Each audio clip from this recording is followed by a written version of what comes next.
créer du contenu, faire des vidéos, faire des visios, réaliser des photos, il y a plein de choses qui font qu'on a besoin d'un appareil. Alors on peut avoir notre smartphone, mais parfois un appareil dédié, c'est vraiment important. Et aujourd'hui, je vous présente une petite bombe. Et on voit ça après l'intro.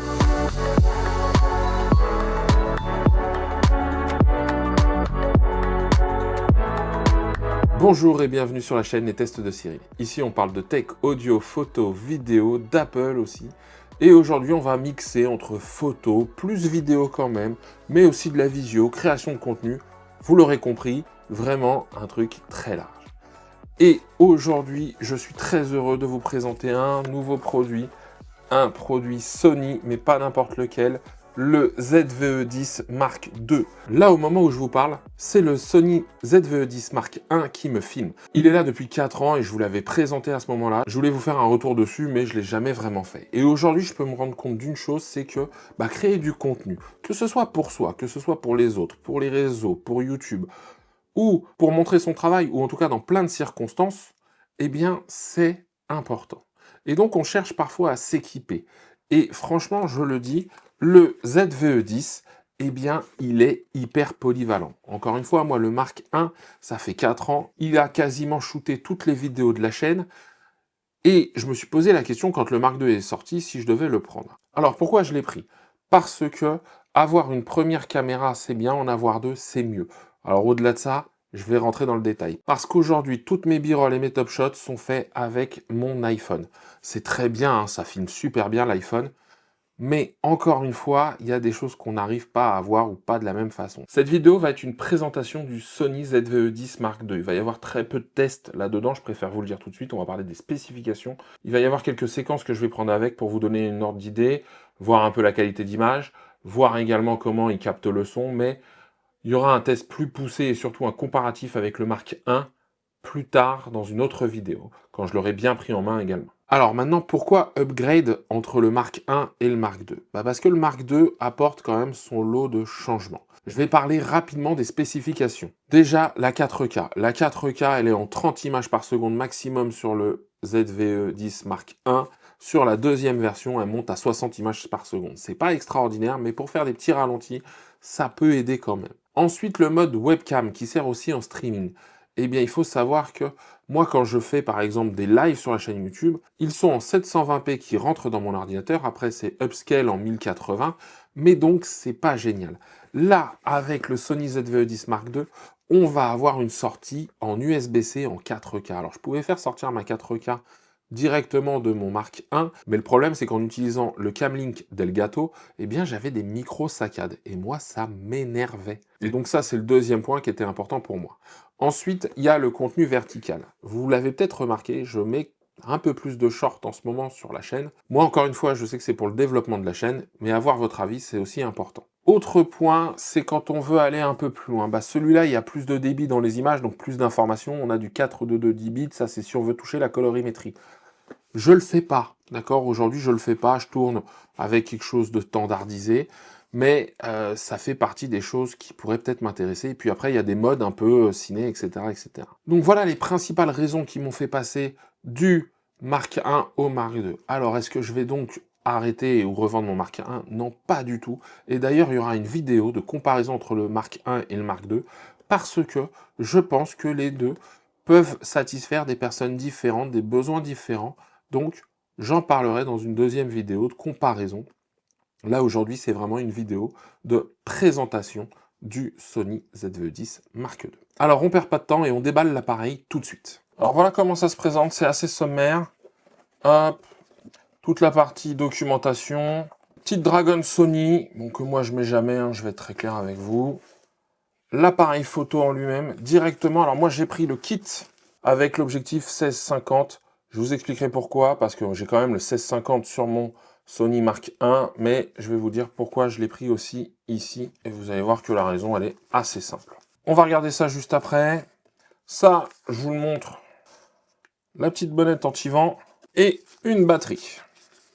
Là, voilà. Et c'est tout, d'accord? Il n'y a pas autre chose dans le contenu. Donc la Dragon, hop, je la remets au fond. La bonnette anti-vent, je vous la montre dès maintenant. Donc bonnette anti-vent qui vient se glisser sur cette partie griffe Ça fait bien le taf, mais moi j'utilise très rarement la partie micro, donc hop, je l'enlève, on va profiter. Hop, je mets la batterie directement.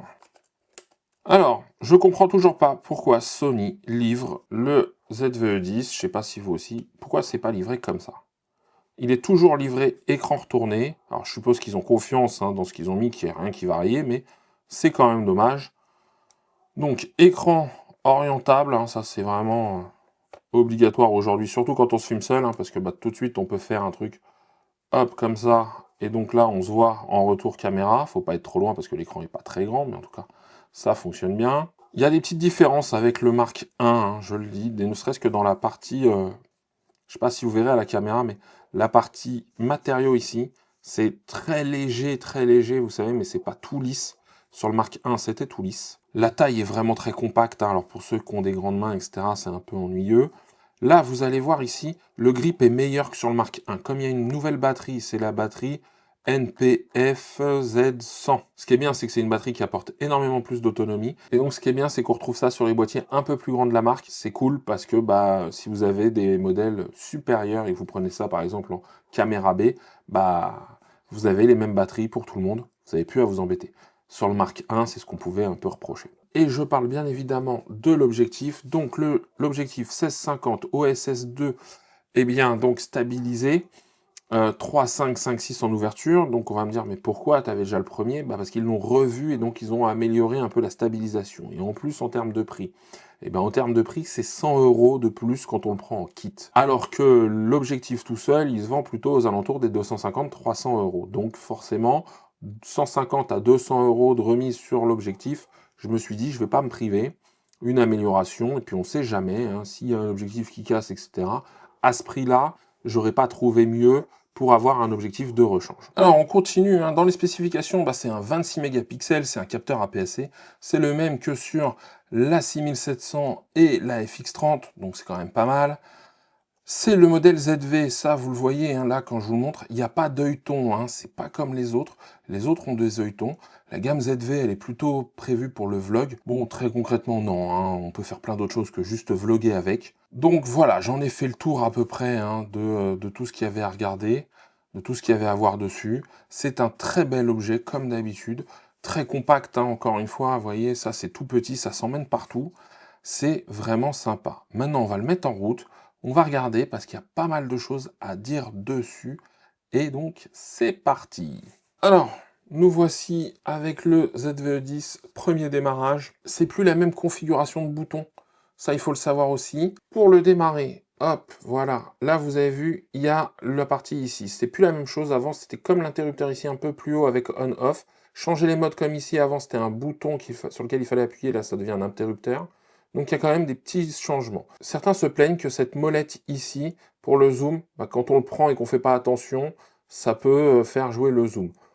Bon, moi j'ai déjà utilisé, je suis pas sûr que ce soit quand même comme ça à chaque fois, mais bon, on ne sait jamais. Je vous ai pas tout montré sur la vue du dessus, il y a des choses qui ont changé. Donc là on a la trappe pour la batterie. Avant, là où il y avait la batterie, on avait aussi l'emplacement de carte SD.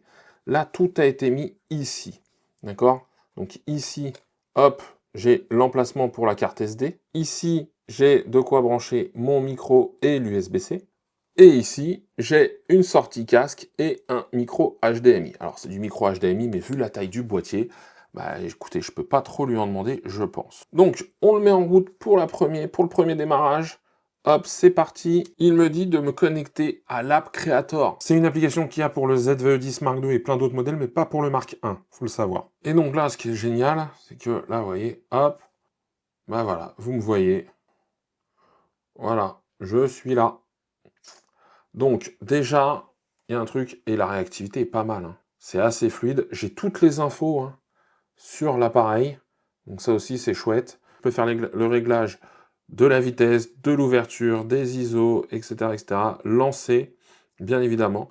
Et même si je veux zoomer ou dézoomer, puisque là, l'objectif, c'est un objectif motorisé. Donc ça, c'est chouette. Ils ont amélioré plein de choses dessus. Ils ont amélioré aussi la taille de l'autofocus, c'est-à-dire que là, c'est 94% je crois de l'écran et donc du capteur qui est pris en charge en autofocus. C'était beaucoup plus petit sur le Mark 1. Ce qui est bien aussi, c'est que Sur le Mark 1, donc qui filme, vous ne pouvez pas voir, mais l'écran, je filmais et quand je voulais appuyer dessus, je pouvais faire qu'une chose, c'est mettre un point de suivi d'autofocus. Là, tout l'écran est tactile et je peux gérer les réglages avec l'écran. Donc ça, c'est bien aussi. C'est hyper important d'avoir ce genre de choses. Alors, ce qui est bien aussi, ça, je vais vous le montrer. Donc là, hop, là, vous avez le menu, vous voyez ce qu'il y a à l'écran, vous me voyez en même temps. Si je le bascule à la verticale, le menu bascule aussi en vertical. Alors, pour certains, c'est normal. Moi, je vous le dis tout de suite, sur le ZVE10 Mark 1, ça ne le faisait pas du tout, hein. Donc, les vidéos verticales étaient plus compliquées. Là, franchement, faire de la vidéo verticale, ça va être déjà plus sympa. Donc, pour ceux qui voudraient faire ou se mettre à la vidéo verticale, c'est une petite option sympa. C'est les nouveaux menus aussi. C'est-à-dire que, voilà comment on navigue dans les menus. C'est les nouveaux menus de Sony. Les anciens étaient très austères, avec plein de pages, c'était difficile. Ceux-là, il semblerait que tout le monde soit unanime pour dire qu'ils sont mieux. Alors moi, j'ai pris habitude sur le Mark 1, on verra comment je m'habitue à ceux du Mark 2. Pareil, il y a plein de petites nouveautés au niveau du micro, il y a 3 capsules micro, ça a été amélioré, on peut choisir un mode auto, on peut choisir prise de l'avant ou prise de l'arrière, ça c'est plutôt bien. Il y a bien sûr le mode produit qui est super intéressant, c'est-à-dire que quand vous mettez le mode produit et que vous mettez quelque chose en premier plan, et bien au lieu de faire le focus sur votre œil, il fait le focus sur le produit. Dès que vous retirez le produit, eh bien il refait le focus sur votre œil. Donc tout ça, c'est vraiment bien. Il y a, comme je vous l'ai dit, des styles, ciné-vlog, etc., etc. On va regarder tout ça. Là, le grip, hein, franchement, je le sens bien. Alors moi, sur mon Mark 1, j'ai mis une cage et j'avais une petite poignée qui rajoutait plus de grip. Donc c'est pareil, en tout cas, c'est pas très loin. Mais c'est vrai que là, tout de suite, nu, ça fait déjà le job. Bien évidemment, on va faire quand même un petit test de comparaison entre le Mark 1 et le Mark 2. Je n'ai pas du tout le même objectif dessus. Là, sur le Mark 1, eh bien, j'ai le 16 mm Sigma 1.4 qui ira sur le Mark 2, je pense, parce que le Mark 2 va arriver là, je pense. Il va prendre la place du Mark 1. Le Mark 1 fera du top shot, fera d'autres choses. Et donc là, hop, je l'ai mis sur un trépied, je l'ai mis à peu près à la même hauteur. Et on shoot. Voilà. Donc, eh bien, c'est parti. Je l'ai ici, vous me voyez. Là, pour l'instant, vous m'entendez avec le son qui enregistre via les Wireless Pro, d'accord, connecté donc au Mark 1. Et là, hop, je bascule sur l'audio. Donc là, on est en intérieur. C'est le micro interne en mode auto, donc qui gère la partie audio de cette vidéo. À vous de vous faire une idée. Je reviens à l'audio classique, je pense qu'il sera de meilleure qualité. C'est un peu moins clair, mais ça, c'est parce que je suis à une ouverture 3.5, hein, je suis au maximum de l'ouverture. Là, je suis à une ouverture 1.8. C'est pas la même chose, c'est pas la même limonade, comme on dit dans le jargon. Si je rajoute un peu d'ISO, alors forcément, hein, ce qui est derrière, c'est pas dans le même flou, parce que là, j'ai une ouverture plus grande. Là, c'est plus fermé, donc forcément, la profondeur de champ est plus large, mais en tout cas, ça nous donne une idée du fonctionnement. Donc je suis assez agréablement surpris, hein. On voit que là, tout de suite, c'est gérable. Si je devais vlogger, bon, je pourrais faire différemment, je vais le montrer, hein, mais à la main, hop, voilà, comment je pourrais le tenir en mode vlog. Voilà, donc là, vous voyez, je peux avoir différentes façons de faire. C'est vrai que, hop, je peux zoomer, je peux dézoomer. J'arrête ce mode-là et je vais mettre la stabilisation. Là, la stabilisation est enclenchée, alors je suis pas en train de marcher avec, mais c'est vrai que il y a une petite chose, hein, c'est que ça a croppé. Ouais, il y a encore du crop, hein, forcément, déjà à la PSC, mais en plus, stabilisation numérique, ça croppe. Ok, mais c'est quand même pas mal du tout. Et ça fait le job, hein, parce que là, je bouge un peu, et franchement, la caméra, ça n'a pas l'air de trop se voir. Écoutez, je vais essayer les différents modes aussi, pour vous montrer un petit peu ce que ça donne, pour que vous ayez une idée de ce qu'on peut trouver en interne dans la caméra, donc les modes un peu cinéma qui sont dedans. Donc alors ce mode un peu cinéma, c'est intéressant parce que on voit que ça étire, hein, ça met des bandes noires en haut et en dessous, mais qu'est-ce que ça donne au final? Je suis pas sûr du fonctionnement. Là, je vais le changer. Donc là, je l'ai changé, c'est le mode clean. À vous de vous faire une idée. C'est vrai que ça évite de faire peut-être des choses en post-production. Je pense que les vrais vidéastes, ce qui n'est pas mon cas, eux, ils préfèrent le gérer en post-production. Donc là, le mode clean. Le mode chic. Ok. Je sais pas ce qu'il a de chic, mais c'est ce qui est indiqué. Le mode fresh. Bon. et le mode mono. Donc mono, le voici, hein, noir et blanc, classique. Et derrière, il y a plein de profils user, il faut des luttes, etc., etc. Voilà. Ça vous donne un ordre d'idée de ce qui est dedans. Ça, c'est le S-Cineton. Peut-être qu'il y en a qui sont plus avec des réglages. J'arrête là, je reviens à un mode classique. Voilà, après, il y a différents modes créatifs, mais là, par contre, je peux pas le basculer de l'un à l'autre directement. Je vous en montre quelques-uns. Donc voilà, ça, c'est un mode créatif qu'il y a à l'intérieur. À vous de vous faire une idée. Est-ce qu'on aime, est-ce qu'on n'aime pas, est-ce qu'on préfère quelque chose de classique? Ça peut donner un petit look à certaines vidéos. Je trouve ça marrant, certainement qu'il y a des choses à aller chercher là-dedans.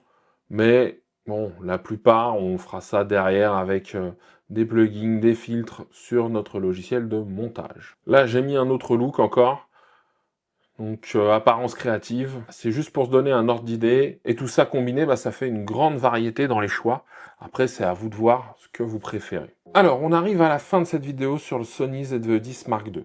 Bon, très concrètement, moi je trouve que c'est un appareil intéressant. Je suis passé au Mark II, je vous ai dit pourquoi. Essentiellement parce que 60 images par seconde, 422 10 bits si j'ai envie d'évoluer, je pense que c'est intéressant. Moi, dans la colorimétrie, retoucher mes images, etc., ce sera peut-être un point sur lequel j'irai. Dans les améliorations, il semblerait que l'autofocus ait été aussi amélioré, mais bon, ça, j'ai pas de test terrain vraiment pour le montrer. Il y a également la 4K via l'USB-C, donc en mode webcam, streaming. Ça, c'est un point super intéressant.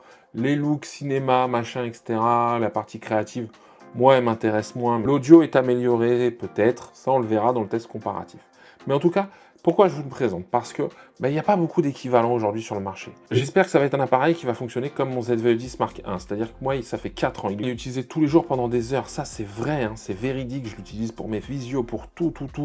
Et à chaque fois, on me dit « Ah, le look est bien dans ton image, machin. » Même en visio, on me fait la remarque. Donc j'espère que son digne successeur est là, qu'il va fonctionner de la même manière. J'ai déjà vu des tests, la surchauffe, on en parlera, mais il y a certainement des moyens de la corriger aussi, en tout cas des petits accessoires à avoir avec. Dans la vidéo retour d'expérience, je vous assure, il y aura des surprises. On va parler de SAV, on va parler de plein de choses, parce que oui, il y a des choses à dire aussi là-dessus. Mais en tout cas, je peux vous assurer que moi, je suis très content, et encore une fois, je le dis, je ne sais pas trop ce qu'on peut avoir comme équivalent qui regroupe toutes ces informations-là. Alors, on pourrait regretter qu'il n'y ait pas de stabilisation, d'accord, directement, en tout cas une stabilisation mécanique, mais faut pas rêver à 1200, il faut bien qu'ils en gardent sous le coude, hein, sinon s'ils mettaient tout dans un boîtier à 1200 ou 1500 euros, franchement, on n'achèterait plus les boîtiers à 3000. L'ergonomie, oui, c'est un petit boîtier, donc certains préféraient des boîtiers plus gros, peut-être que ça mériterait de voir ça aussi, mais si on veut quelque chose qui chauffe pas, il va falloir monter tout de suite en gamme, etc., et ça va être compliqué.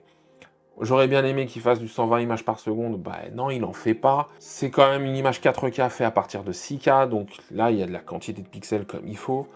Moi, je suis très content du 1, donc je me dis que le 2, on va vraiment faire encore mieux, et ça va améliorer tout ça. Donc voilà, je veux pas faire trop long parce que j'aurai encore plein de choses à dire dessus. Ce sera l'objet d'une deuxième vidéo et surtout de ce match entre le Mark I et le Mark II parce que je pense que le Mark I, il a toute sa place encore aujourd'hui, ne serait-ce qu'un d'un point de vue tarifaire. Et si vous êtes intéressé par ça et que la vidéo vous a plu, eh bien pensez à la liker, à vous abonner, à activer la cloche. Moi, je vous donne rendez-vous très bientôt pour un nouveau test et d'ici là, prenez soin de vous.